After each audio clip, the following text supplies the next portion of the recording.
In this video, we're going to be solving rational inequalities. So we're going to be solving 4x minus 5 divided by x minus 2 is less than or equal to 3. And the first thing we want to do is get everything on one side so we're able to have our function, our f of x, less than or equal to 0.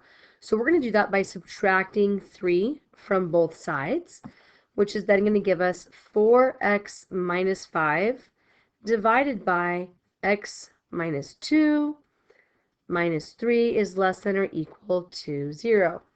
Now from here, we want to make it so that we have all of the denominators the same.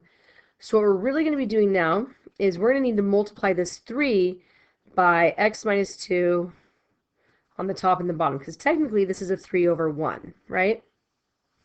And we can do the same thing here to our 0, but if we're doing it to the 0, the answer is still just going to be a 0, because 0 times anything is 0. So we end up getting 4x minus 5. And then technically we have this negative 3 times x minus 2.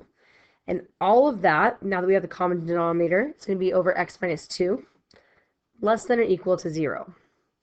From here, we're going to distribute that negative 3, which is going to give us a 4x minus 5 minus 3x plus 6 all over x minus 2, less than or equal to 0. And then we're going to simplify. So we actually won't have a 4 there. We can combine our like terms, and that's going to leave us with an x. And then here, we'll have a plus 1. So we'll have x plus 1 in our numerator and x minus 2 in our denominator, less than or equal to 0. Now from here, we can see that with our x minus 2 in the denominator, that's going to tell us that we can be undefined to x equals 2. So x equals 2 is not going to be part of our solution set. However, it is going to be part of our boundary set. So it's going to be a boundary point that we're going to use here. So now we're going to find, or we're going to solve for the real solutions to our equation f of x equals 0. So what we're going to do now is we're going to take this right here and we're going to set it equal to 0. All right, so we're going to multiply both sides by x minus 2 to get that out of our denominator. Oops, there we go. And so now we have x plus 1 equals 0. And so here we can see x equals negative 1. And this is going to be another boundary point. So we have two boundary points, 2 and negative 1. So we're going to divide the x-axis into intervals defined by our boundary points.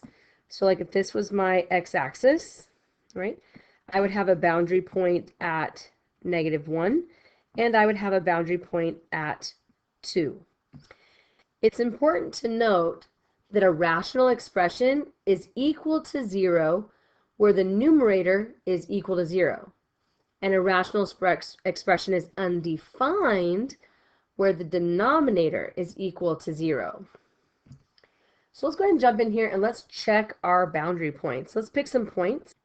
So we want something to the left, something in between, and something to the right. So we're going to be checking those numbers. So we're going to plug those in. So we're going to be plugging in negative 2, 0, and 3 into our equation, x plus 1 divided by x minus 2.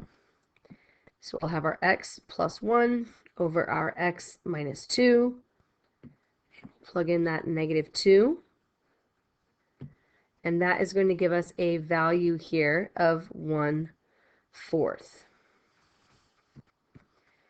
We'll do the same thing for 0.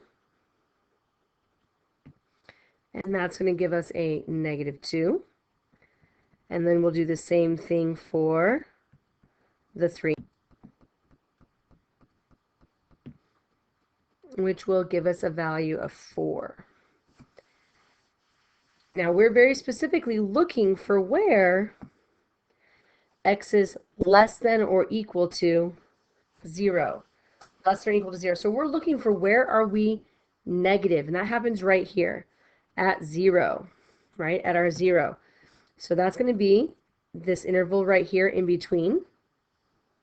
And so we're able to say that we have a solution set from negative 1 to 2. Now, -1 can be included because it's supposed to be less than or equal to, but the 2 cannot be included because remember that we're undefined at 2, right? It can only be a boundary part. It cannot be part of the solution set. And so this gives us our answer in interval notation. And if I was writing it in set notation, set builder notation, it would look something like this.